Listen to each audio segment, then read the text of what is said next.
Imagine stepping into a world without boundaries. Open world games let us decide where to go, what to do, and how to play. From fast chases to quiet exploration, they transform simple maps into living experiences, giving us freedom, challenge, and stories we create along the way. Control.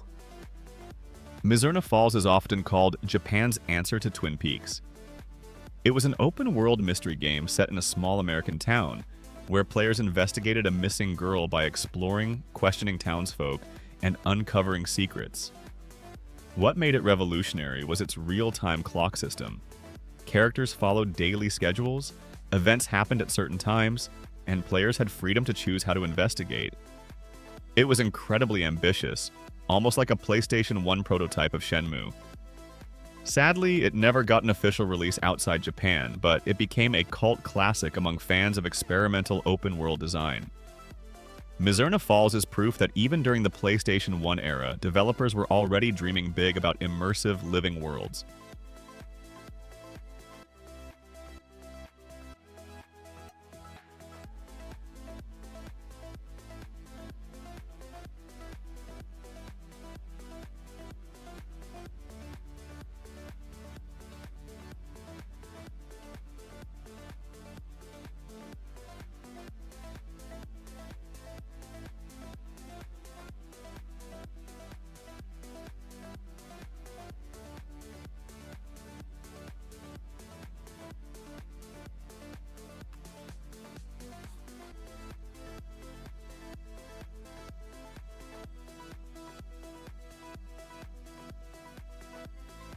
Silent Hill was a survival horror masterpiece, but it also pushed boundaries with semi-open exploration.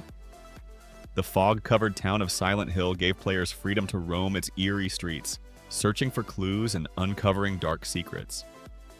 Unlike linear horror games, Silent Hill let players approach areas in different ways, creating a sense of dread and unpredictability.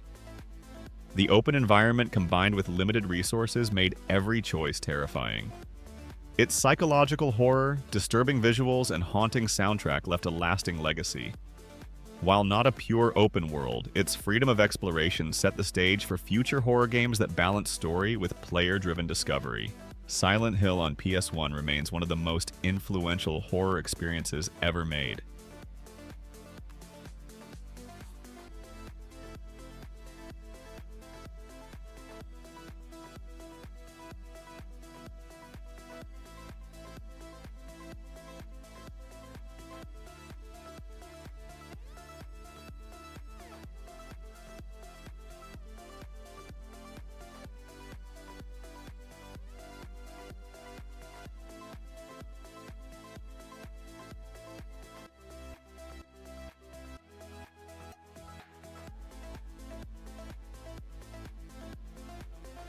Based on the 1969 film, The Italian Job offered a unique mix of movie storytelling and free driving gameplay.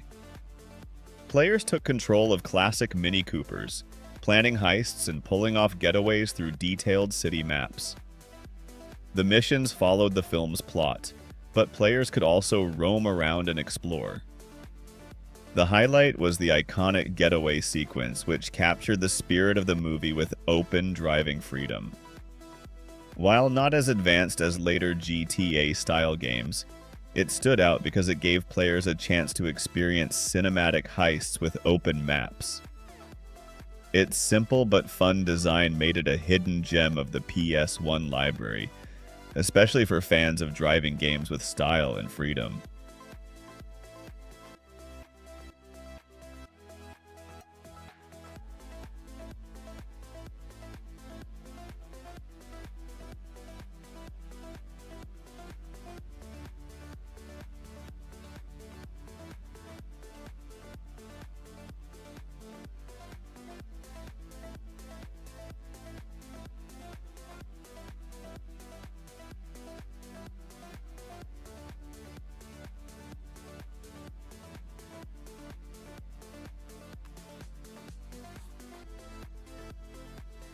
Soul Reaver is one of the most legendary PS1 titles.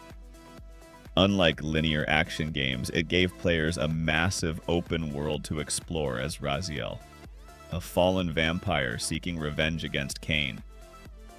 The game stood out because of its dark atmosphere, puzzle solving, and ability to shift between two realms, the material and spectral world.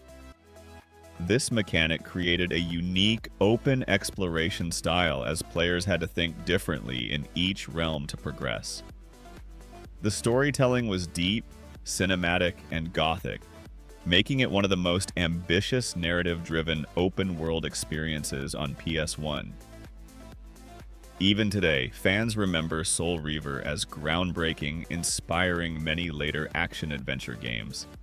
Its combination of story, freedom, and world design made it unforgettable.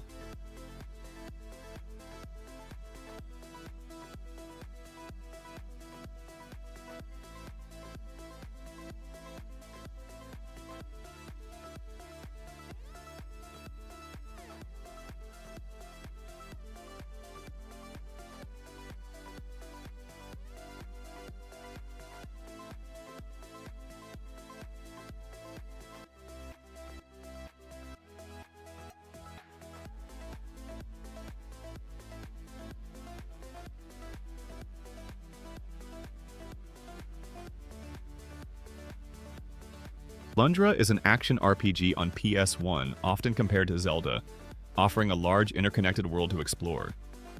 Players could freely roam towns, dungeons, and landscapes, interacting with NPCs and uncovering secrets in a non-linear way.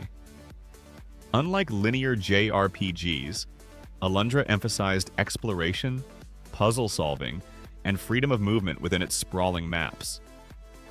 The open world aspect came from the ability to revisit areas, uncover hidden caves, and piece together the story at your own pace. Its dark themes and challenging gameplay made exploration feel meaningful. For fans of open world style freedom in a fantasy setting, Alundra remains a PS1 classic.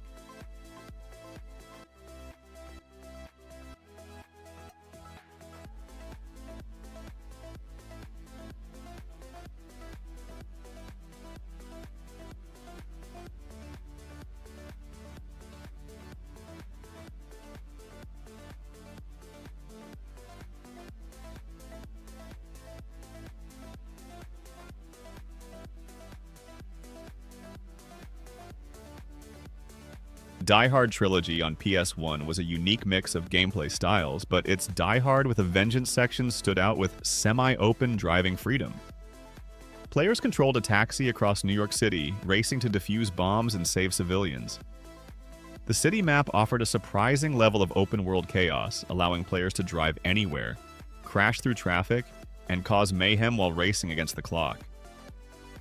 While not a full sandbox game, its sense of urgency combined with urban freedom gave it an open-world feel years before GTA 3.